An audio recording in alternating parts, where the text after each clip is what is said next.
बिस्मिल्लाहिर्रहमानिर्रहीम, अस्सलाम वालेकुम। आप देख रहे हैं व्यूज़ मैटर, मैं हूं मुर्तज़ा डार। दोस्तों, आज आप लोगों के साथ मुलाकात काफ़ी दिन के बाद हो रही है और इसकी वजूहात बहुत सारी हैं, लेकिन किस्सा मुख्तसर ये है कि ज़िंदगी के मामलात के अंदर बहुत सारे ऐसे मामलात साथ चलते रहते हैं कि आपको बाज़ मरतबा प्रायोरिटाइज़ करना पड़ता है। बट एनीवेज़, मेरी कोशिश यही है और वादा तो नहीं करता, लेकिन भरपूर कोशिश और नीयत यही है कि ये अब जिस किस्म का गैप या डिले आया है, ये ऑनवर्ड कभी भी आपके साथ ना आए अनटिल और अनलेस कोई अनफोर्सीन जो है वो चीज़ सामने आ जाए। खैर, आज की स्टोरी, आज की इस वीडियो के अंदर बहुत सारी चीज़ें जो मैंने आपसे डिस्कस करनी है, लेकिन उसको समराइज़ करना एक वीडियो के अंदर खासा मुश्किल है।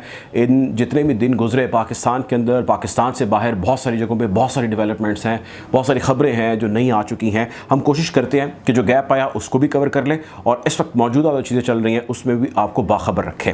आज जिस हवाले से मैंने बात करनी है वो बात ये करनी है कि नेशनल सिक्योरिटी कमेटी की आज एक मुलाकात हुई। उस मुलाकात के बाद एक मुश्तरका एलामिया जारी किया गया। उस मुश्तरका एलामिया के आ जाने के बाद इस वक्त बहस ये जारी है कि पाकिस्तान तहरीक इंसाफ या इमरान खान का मुस्तकबिल अब क्या होगा। सब कुछ बदल गया है। एक तो इस हवाले से हम बातचीत करेंगे और दूसरी बात हम ये करेंगे कि मुल्क का सियासी मंजरनामा आने वाले चंद दिनों के अंदर क्या होगा। गुफ्तगू का बाकायदा आगाज़ करते हैं। आपने अगर हमारे चैनल को सब्सक्राइब नहीं किया तो कर लें। फेसबुक पेज पर जाइए, उसको भी लाइक कीजिए ताकि ऐसी मजीद वीडियोज़ आप तक बर वक्त पहुँच सकें। सबसे पहले मैं उन दोस्तों को खबर देता चलूँ जिनके इल्म में नहीं है। खबर ये है कि आज एक नेशनल सिक्योरिटी कमेटी की मीटिंग हुई, गालिबन 38वां उसका इजलास था। इजलास की सदारत जो है वो prime minister of Pakistan Shahbaz Sharif साहब ने की। इस इजलास के शुरका में शहबाज शरीफ साहब, मुल्क के वज़ीर आज़म, ख्वाजा आसिफ साहब, एहसन इकबाल साहब, राना सनाउल्लाह साहब, मरियम औरंगज़ेब साहिबा और हिना रब्बानी खर साहिबा थे। और ये थी सिविल लीडरशिप। मिलिट्री लीडरशिप की तरफ जो है chairman joint chief of staff committee general Nadeem Raza थे, आर्मी चीफ थे, एयर चीफ थे और नेवल चीफ थे। और इस सब के साथ साथ वहाँ पे एम्बेसडर असद मजीद को भी तलब किया गया था। ये वही एम्बेसडर है जिन्होंने ख़त लिखा था प्राइम मिनिस्टर जो उस वक्त के प्रीवियस गवर्नमेंट के थे इमरान खान उनको, कि हमें अमेरिका की जानिब से धमकियाँ मिल रही हैं। इन सब ने एक मीटिंग की और इस मीटिंग के अंदर इन सब ने कंक्लूजन निकाला और उस कंक्लूजन निकालने के बाद उन्होंने एक मुश्तरका एलामिया जारी किया। और उस एलामिया जारी करने से कबल उन्होंने तमाम जो पॉइंट्स थे इसके उनको डिस्कस किया, हाईलाइट किया, कंस्पिरेसी के अमल को चेक किया भाई था या नहीं था। और उन्होंने कंक्लूड इस सतर या इस लाइन पे किया कि there has been no foreign conspiracy, कि कोई भी फॉरेन कंस्पिरेसी जो है उसके सब्सटेंशियल एविडेंसेस या उसके शवाहिद नहीं मिले, यानी कि कोई भी कंस्पिरेसी फॉरेन नहीं थी। ये है अभी तक की खबर जो हमारे सामने आई है। अब इस खबर के आ जाने के बाद एक बहस ये छिड़ चुकी है कि पाकिस्तान तहरीक इंसाफ का जो बयानिया है वो दफन हो चुका है। पाकिस्तान तहरीक इंसाफ ने कल रात लाहौर के अंदर बड़ा जलसा किया है। उसके बाद इस मीटिंग का होना, मुश्तरका एलामिया आ जाना, सब कुछ ज़ीरो कर चुका है। अब दो तीन चीज़ें हैं, ये तो खबर है, उसके बाद मैं अपना एनालिसिस आपसे देता हूँ, शेयर करता हूँ अपनी अंडरस्टैंडिंग और दानिश के मुताबिक के मामलात हैं क्या, चल क्या रहे हैं। मामलात ये हैं कि ये मुश्तरका एलामिया जारी किया गया और इस मुश्तरका एलामिये में ये लिखा गया कि कहीं पे भी कोई भी साजिश या कंस्पिरेसी के हवाले से शवाहिद नहीं मिले, चुनाचे कोई कंस्पिरेसी या साजिश नहीं की गई। इस एलामिये में क्या ही बेहतर होता कि ये लिखा जाता कि जो लीडर जिस तरह इमरान खान या जो पार्टी जिस तरह पाकिस्तान तहरीक इंसाफ ये इल्ज़ामात लगा रहे हैं और ये कह रहे हैं कि बैरूनी साजिश के ज़रिए हटाया गया है उनको या उनकी हुकूमत को, ये एक झूठ है, फ्रॉड है, फ्लॉड है, ये कैटेगोरिकली इसके अंदर कहा जा सकता था। और साथ ही साथ जो एक कन्फ्यूजन है जिसमें दोबारा मुब्तला कर दिया गया है अवाम को, वो ये है कि कंस्पिरेसी और इंटरफेरेंस पे भी क्लैरिटी दे दी जाती। यानी इस मुश्तरका एलामिया में वो बताते, वो कहते कि जिस तरह फॉर्मर जो है वो एक प्रेस कॉन्फ्रेंस की गई, या इससे पहले जो प्रीवियसली प्रेस कॉन्फ्रेंस की गई DGISPR की जानिब से, जिन्होंने ये कहा कि हम उसी एलामिया पर रिलाई करते हैं। ये जो एलामिया आया इसमें भी कहा कि हम पुराने एलामिया को एंडोर्स करते हैं, और इस मरतबा फिर जो एलामिया दिया गया उसमें उसी बात को दोहराया गया। इसके अलावा कहीं पर डिनाइल नहीं आया, इसमें कहीं पर भी ये डिनाइल नहीं आया कि वोट ऑफ नो कॉन्फिडेंस लाया जाएगा। प्राइम मिनिस्टर या former prime minister Imran Khan तो ये कहते थे कि उसके अंदर लेटर में ये भी लिखा है कि वोट ऑफ नो कॉन्फिडेंस के ज़रिए आपकी हुकूमत हटाई जाएगी। सो वोट ऑफ नो कॉन्फिडेंस के ऊपर कोई डिनाइल नहीं है। कहीं पे भी ये नहीं कहा गया कि भाई ये जो कैंपेन कर रही है पॉलिटिकल पार्टी या लीडर ये झूठ है। फिर एक मर्तबा से कौम को कन्फ्यूजन का शिकार कर दिया गया है। मेरी दानिस्त के मुताबिक ये कन्फ्यूजन डेलिब्रेट है, इसमें क्लैरिटी ना देना ही इनके लिए या मौजूदा सेटअप के हक में बेहतर है। अगली चीज़ ये है, उसकी वजूहात मैं आपको आगे चल के बताता हूँ।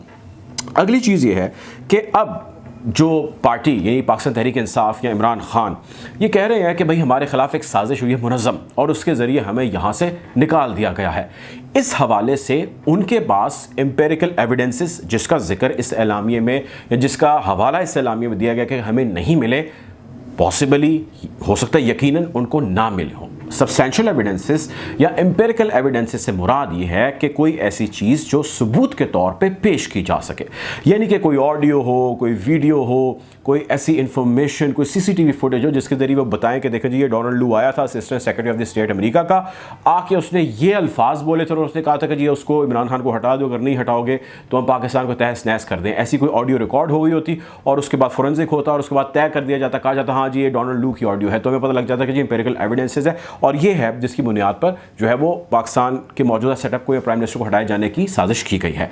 This is what actually is the definition of conspiracy. अब अदालतों से या इंसाफ करने वालों से अवाम उन्नास को बड़े गिलों में गिला ये ज़रूर है कि बहुत सारे ऐसे जुर्म हैं जिन जुर्मों का सबूत नहीं मिल पाता, उन सबूतों को मिटा दिया जाता है, लेकिन वो जुर्म हकीकतन या सच्चाई में हुए होते हैं। अदम सबूत की बुनियाद पर हमारा कानून जो है जो मुजरिम है उसको बरी कर देता है और जिसके खिलाफ जुल्म हुआ होता है वो दोबारा कहीं ना कहीं धक्के खाता है कि उसको इंसाफ मिल सके। सबूत ना होना, एम्पेरिकल एविडेंस ना होना क्या इस हकीकत को ठुकरा देगा, इसके असर को ज़ाइल कर देगा, हिस्ट्री को चेंज कर देगा कि पाकिस्तान की तारीख में कभी भी फॉरेन इंटरफेरेंस नहीं रही।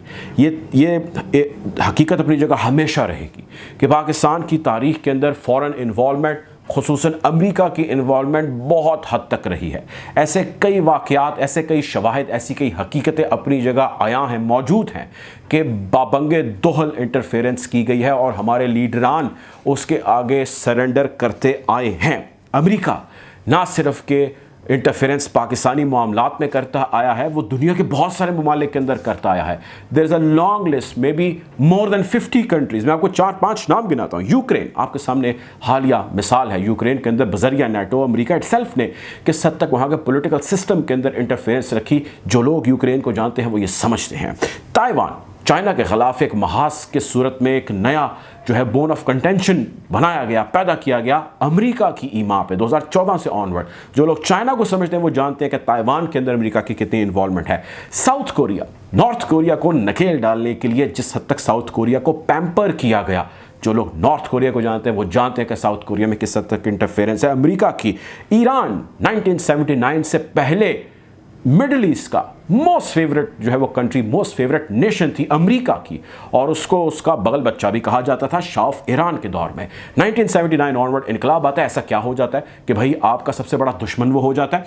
जो लोग ईरान को समझते हैं, पर्शियन हिस्ट्री जानते हैं, वो ये समझते हैं कि अमेरिकन इन्वॉल्वमेंट किस हद तक थी। यमन, नॉर्दर्न और सदर्न यमनी को लड़ाने वाले कौन थे? अमरीकी थे। जो लोग यमन और उसकी तारीख से वाकिफ़ हैं वो ये जानते हैं कि यहाँ पर अमरीकी इन्वॉल्वमेंट किस हद तक थी। So the list goes on. मैं ऐसे बहुत सारे ममालिक माजी में, हाल में आपको गिनवा सकता हूँ जहाँ पे अमरीकी इन्वॉल्वमेंट रही है। और अमरीकी इन्वॉल्वमेंट से मुराद यूँ नहीं है कि डोनाल्ड ट्रंप या बाइडन या प्रेसिडेंट ओबामा या जॉर्ज बुश फ़ोन उठाएगा और उस मुल्क के किसी एक आला ओहदेदार को या किसी को फ़ोन करके कहेगा भैया आप हट जाओ यहाँ से वरना हम ऐसी की तैसी कर देंगे। इस किस्म की कॉरेस्पॉन्डेंस या जिसको वाइट कॉलर जो है वो क्राइम कहा जाता है, उसको मुनज़्ज़म ऑर्गेनाइज तरीके से किया जाता है जिससे आप पकड़े ले जाते हैं, जिसके आपके सबूत नहीं होते। सो आई कम्प्लीटली अग्री कि अमेरिका की इन्वॉल्वमेंट पाकिस्तान के अंदर बिल्कुल है। और ये बात अलहदा है कि क्या हम उनसे लड़ाई लेने की पोजीशन में हैं, हाँ क्या हम उनसे आंकड़ा लगा सकते हैं या नहीं लगा सकते, लेकिन जो हकीकत है वो अपनी जगह आया है। अब आखिरी चीज़ ये कि भाई मुमकिन तौर पर क्या होने जा रहा है, क्या हो सकता है। मुमकिनात में से एक मुमकिन चीज़ ये है कि इमरान खान के बयानिए से जो लोग अभी तक एग्री कर रहे हैं वो वैसे ही उसके साथ इंटैक्ट रहेंगे। कल रात लाहौर की तारीख के बड़े तरीन जलसे में जलसा हुआ। पेशावर का जलसा बड़ा तरीन जलसा था और कराची का जलसा वॉज ह्यूमंगस। 3 जलसे किए हैं हुकूमत से निकलने के बाद इमरान खान ने, तीनों बड़े तरीन जलसे हुए हैं और इन जलसों की गूंज, इसकी गरज उन तमाम कंसर्न क्वार्टर्स में जा रही है जिन्होंने इनके हवाले से मिस कैलकुलेशंस की थी।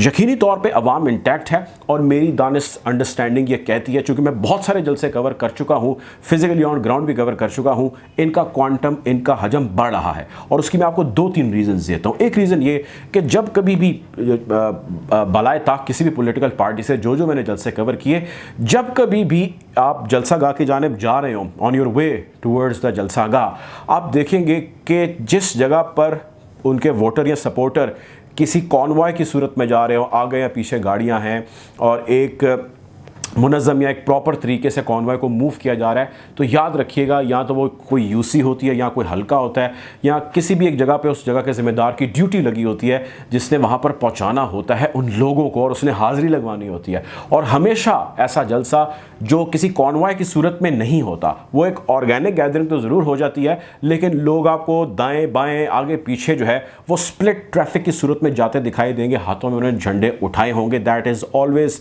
An indication of organic followers या वोटर्स या सपोर्टर्स। सो पाकिस्तान तहरीक इंसाफ के जलसे में पहली चीज़ जो देखने में आती है वो ये आती है, और बालाए ताक के वो औरत है या मर्द है, ख़वातीन की तादाद हमेशा ज़्यादा है, बच्चे बहुत ज़्यादा हैं, बूढ़े बहुत ज़्यादा हैं, माजूर बहुत सारे हैं जो आते हैं। So Pakistan Tehreek Insaf is getting momentum, it is on there on streets. मेरी अंडरस्टैंडिंग के मुताबिक लॉन्ग मार्च का ऐलान हो सकता है, धरने का भी ऐलान हो सकता है, और इन तमाम चीज़ों का एंड या इन तमाम चीज़ों का हासिल या बहस या जिस वजह से पाकिस्तान तहरीक इंसाफ सड़कों पे है, वो एक डिमांड है, वो है कि जल्द जनरल इलेक्शन बहुत जल्द अनाउंस होने चाहिए। ये आपने हमें हटाया, फॉरेन कंस्पिरेसी हुई, फॉरेन कंस्पिरेसी के ऊपर फाइंडिंग, तहकीकात, इन्वेस्टिगेशंस बिल्कुल होनी चाहिए, लेकिन चूंकि आपने हमें हटा दिया, चुनाचे आप जनरल इलेक्शन कॉल अप करें और असम्बलियाँ जिस तरह प्राइम मिनिस्टर इमरान खान ने तोड़ी उनको तोड़ा जाए और इलेक्शंस के अंदर दूध का दूध और पानी का पानी हो जाए। आप 11 जमातें 12 जमातें एक तरफ हैं, एक जमात एक तरफ है, so let's do things on the ground जिस पे अभी तक डेडलॉक बरकरार है। ख्याल यही किया जा रहा है कि इस डेडलॉक को बरकरार रखना या ये डेडलॉक रहना अना की जंग बन चुका है कुछ ख़ास शख्सियात की। वो अना की जंग किन शख्सियात की, हम कोशिश करेंगे कि कुछ अरसे में आपको इस हवाले से जो है वो अपडेट करें, आपको आगाह करें। मुल्की सियासत के साथ जो कुछ हो रहा है वो यकीनी तौर पे बहुत गलत हो रहा है, और इस वक्त लोग, मेजॉरिटी ऑफ पीपल जिस वजह से इमरान खान के साथ है, एक तो उसकी शख्सियत, उसका बयानिया ज़रूर है, लेकिन इसके साथ साथ वो तमाम लोग, वो मेजॉरिटी तंग है उन्हीं चेहरों से जो उनके ऊपर कई दहाइयों से, कई नस्लों से रूल करते आए हैं। वो नून लीग के हों, वो पीपल पार्टी के हों, वो JUI फे के हों, वो MQM के हों या किसी भी और पॉलिटिकल पार्टी को, क्योंकि वही चेहरे हैं जो किसी ना किसी सूरत में, किसी ना किसी तरीके से नया लिबादा ओढ़ के कई सालों तक, कई दहाइयों तक इन्हीं लोगों के ऊपर रूल करते आए हैं। So people are just fed up of those faces and they would want to see someone taking charge जो उनको इस तमाम से या इन लोगों से जो है वो छुटकारा दिला सके। सूरत हाल बहुत इंटरेस्टिंग हो रही है। पाकिस्तान के लिए मामलात जो है वो बहुत अच्छी समत के अंदर नहीं बढ़े, लोगों के लिए को बहुत अच्छी समत के अंदर नहीं बढ़े, लेकिन पॉलिटिकल अनरेस्ट का फ़ायदा यकीनी तौर पे वो लोग उठा रहे हैं जो पाकिस्तान के ख़िलाफ़ साजिशें करते आए हैं और उसको इनस्टेबल, डिस्टेबल देखना चाहते हैं। हम कोशिश करेंगे बदली सूरत हाल के हवाले से आपको यूँ ही अपडेट रखें। अपना ख्याल रखें, दुआओं में याद रखें। अल्लाह हाफ़िज़।